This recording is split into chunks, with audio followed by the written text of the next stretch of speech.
Alright friends, I'm going to try to make this video. This is a gigantic topic and I'm going to do the best that I can to get all the points across that I can remember. It is based on this session here that I did, what was it, last year? I think I did them last year. I was tasked, my buddy Dustin Newcomb set up the tasking for me. It was Betelgeuse, the star in the Orion Belt, and these videos are all up there. There's I think 3 of them. I'm going to reference a couple of them here. There's 4. I guess there's 4 videos of it. The interesting thing about this, about getting that as a tasking, was that he originally set that up for me in 2020, 4 years ago, this target of the star Betelgeuse. And I did a session or 2. I didn't feel good about it at all. I said, it ain't, I don't like these sessions, scrap it, scrap the tasking. And it just got basically thrown away. Last year I said, hey man, you got any targets for me? He said, yeah. He sets it up for me, sends me the tasking. I do the sessions, 4 sessions or however many they are. He sends me the feedback, and it was that, again, Betelgeuse. And in the tasking, not only was he looking to see if the star was going to explode, but he was also looking at the ancient religious aspects of it that were relevant then and could be relevant today as well. That was part of the tasking. So in the session, I'm going back through the mythology and all that kind of stuff. Nothing about stars exploding, but it was all about this mythology and then and how it plays out now. And the other fascinating thing was the timing of doing the session, because he gave me that tasking sometime in maybe late summer, early fall of last year. And when I was done with it and I got my feedback, I did some searches on it. I got done with the session, I think, in early December, right around the beginning of December. And then I did a search for it, and I found out that 12 days later, 10 days later, after getting the feedback, there was a comet was going to go and block out that star for a few seconds. First time ever recorded in history, unprecedented timing. I mean, it's a 1 in a billion shot. And that wasn't known to him. That wasn't known to Dustin that was going to happen. I didn't know about it. He didn't know about it back in 2020 when he originally gave me the tasking. He didn't know about it last year as well. But it's just one of those things. It just was one of those things. Fascinating. Anyway, I didn't know that much about it. I had to go and do some searches for it of that star. Let me hang in a second. Here. This is where I went to here. The Babylonian mythology, where Betelgeuse was associated with the god Enlil, the ruler of the heavens and earth. Enlil's presence was thought to be embodied in the star, and its red color as seen as a representation of divine power and authority. Betelgeuse's position as part of the Orion constellation also played a role in Babylonian celestial navigation, aiding in their observation of the cosmos. So it was a big deal to the Babylonians. It was associated with this god, Enlil, which set me on a whole course of research. Why am I talking about this again today? I'm on Twitter X, and this pops up in my feed. This is a woman who used to work for a school, an assistant to a school superintendent here. And this is what set me off. The teachers are educating our children through indoctrination, teaching them that there are 72 different genders, as determined by the Democratic Party. 72 different genders as determined by the Democratic Party. As soon as I saw that, I started thinking again about this. And I had to look that up. I'm like, I don't think that's true. They don't, 72, really? I looked it up. MedicineNet.com. What are the 70, there it is. What are the 72 genders? So I started looking through some of them. I was like, I didn't know that they had labeled 72. But when I started looking through some of these, some of them don't make any sense. Like, let me find one of the ones that was there, and they're all labeled. Here, gender blank is closely related to a blank space. What the hell does that even mean? So I started looking at these and I started wondering that maybe they just, because of their utilization of the number 72, that they just had to come up with 72, because some of these are just so ridiculous. I mean, it's just ridiculous. Identifying with a blank space. I mean, come on. Anyway, I'm not here to argue the gender thing. The importance is that they labeled 72 of them. So what was coming up in some of the stuff with the Betelgeuse and the Babylon and the Tower of Babylon here?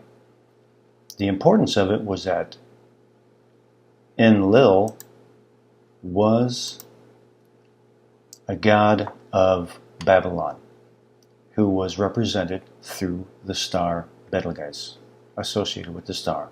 Okay, Babylon, as probably most people have heard, the Tower of Babylon. But maybe some people don't know that in the story of the Tower of Babylon, when the tower was destroyed, the quote-unquote God scattered the people, splitting into 72 languages to confuse people. Not 10 languages, not 70, not 80, 72 languages in the story of the Tower of Babel. They now have, according to this woman, the Democratic Party, 72 different genders. Okay, well that's interesting. One of the main things that I found in my research here of Betelgeuse, its connection to Babylon, those gods Enlil and Enki, that a lot of their symbology was on display during the 2022 Commonwealth Games in Birmingham, England. This being one of them. This looks like the destruction of the Tower of Babel to me. That's what it looks like. And then these people come together and they're going to restore the tower back to its original state here. If you're following if you're picking up what I'm putting down, okay? This video is up there, and then they bring out the bull in this ceremony. The bull comes out, red eyes, he's giant. They tame the bull in the ceremony. There's the Tower of Babel restored, and who's the main guy? This fella here, the now crowned king, and he reads a note and all that kind of stuff. All right, very, very symbolic. This, in my opinion, confirmed to me, at least to me, in my opinion. Again, I'm not trying to convince anybody of anything, but to me, Charles sees himself as the king of the New Babylon. That's just my opinion. Okay. What are some of these things about Enlil that are important because of Betelgeuse, connection to Babylon, new symbology? Enlil was the most powerful of the Mesopotamian gods, keeper of the tablets of destiny, which contain the fates of gods and humanity. and considered an unstoppable force whose decisions could not be questioned. That's very interesting, because I'm seeing quite a bit of that in the Commonwealth, where you cannot question anything that is being presented to you, whether it's 72 genders or whatever. But let me continue on here. 72. I also found this. The apotheosis, and these are all in the videos here. I get all this stuff in the videos, and I'm going to get to this in a second. The apotheosis of George Washington is a painting on the eye of the ceiling of the rotunda of the U.S. Capitol. Apotheosis refers to a human being becoming a god, which is what the story of the Tower of Babel is about, that they would build the tower up to the god and to become gods. Basically, they were building their own tower of apotheosis. And as the story goes, the then god of the time or whatever smashed it and scattered them across the earth into 72 languages. So here it is again, coming back, George Washington's apotheosis that they painted. Whether or not George Washington, this was after George Washington was dead, so did he say do this? I don't know. Apotheosis refers to a human being becoming a god. For some odd reason, Bible-believing Christians thought this concept was a Christian virtue.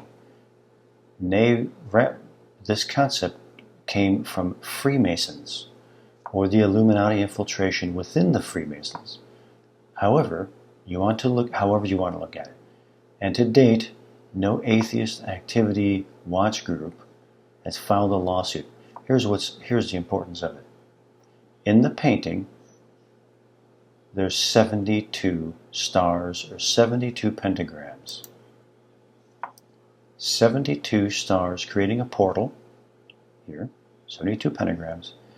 And here is George Washington in the realm of God. He's deified now with these other gods. Here.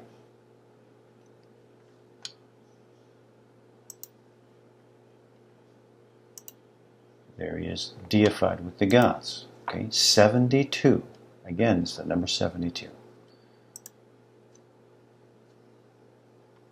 Another part of the Sumerian family, or the Babylonian family, that was also in Samaria. In some of the, in a lot of the paintings and the carvings and all that kind of stuff out of Babylon, had a character called Ishtar. And another name for her in the Babylonian times was Inanna. And she came up quite a bit.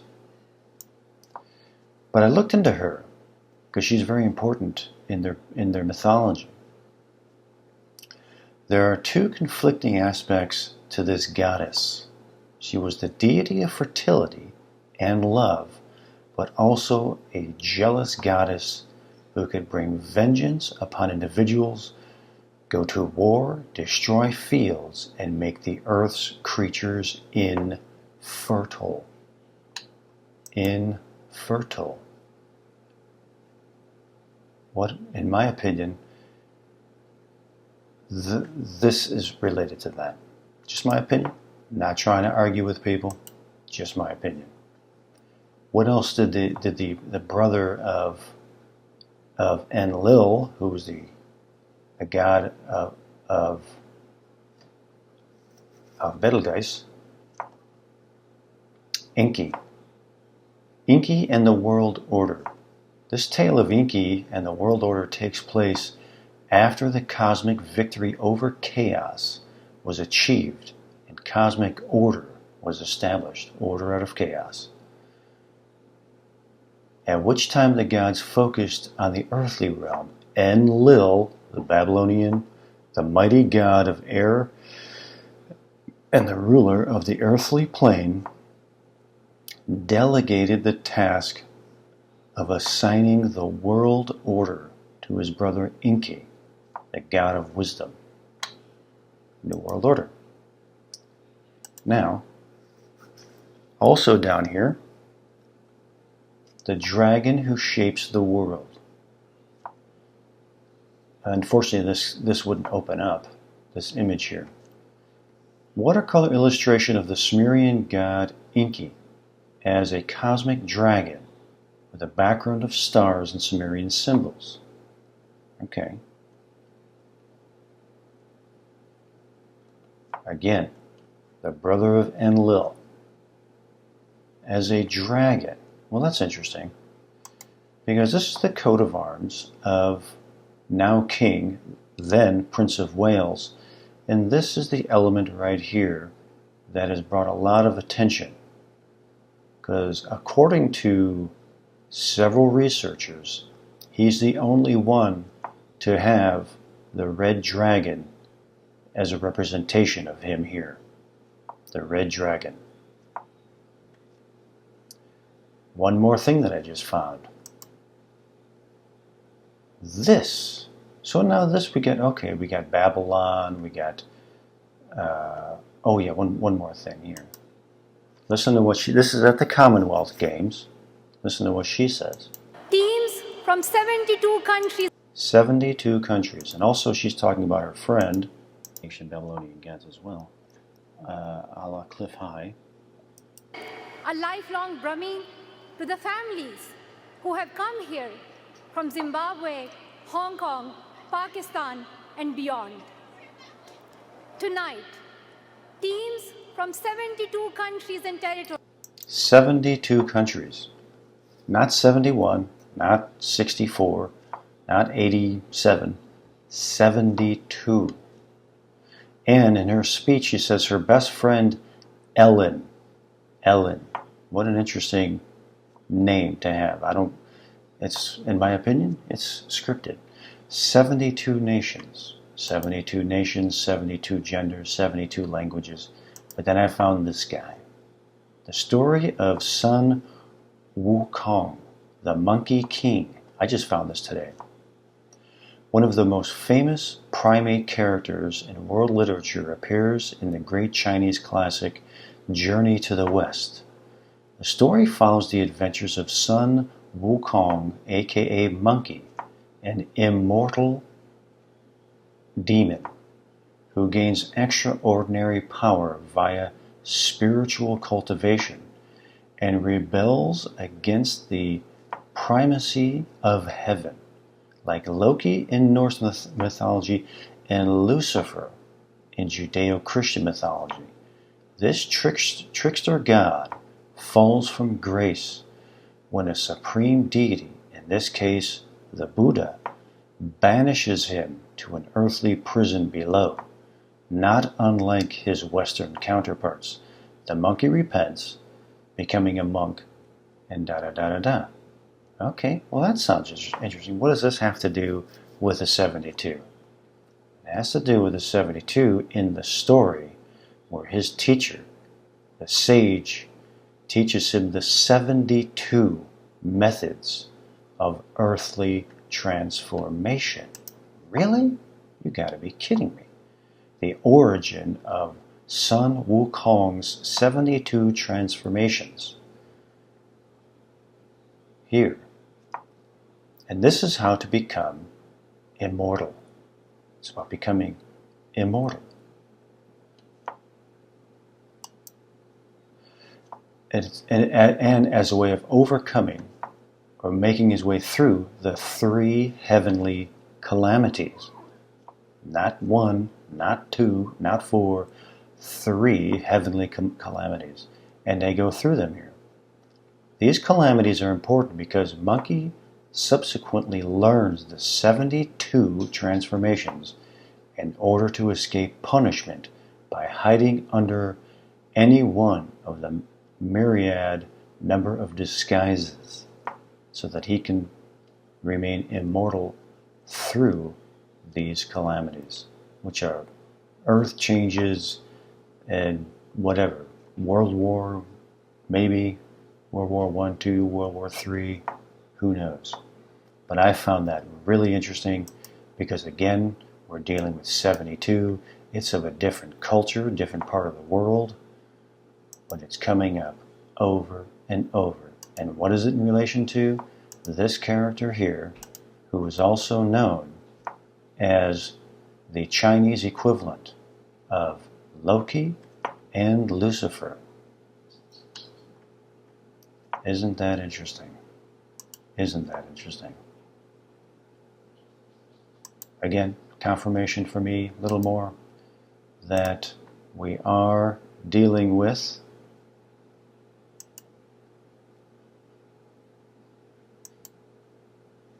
that here.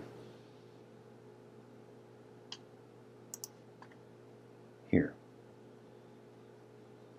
Just food for thought, fascinating stuff. Just saw this today, 72. How about that? They're letting us know the symbology in plain sight. If you can see it, then you have an understanding of what's going on. If you don't, it's very confusing. This is confusing to someone who doesn't do any research like this. 72, what the hell are they talking about? What? Your gender is a state of blankness? Oh, what the? It doesn't make any sense. It's symbology. That's it for now. Many more to come.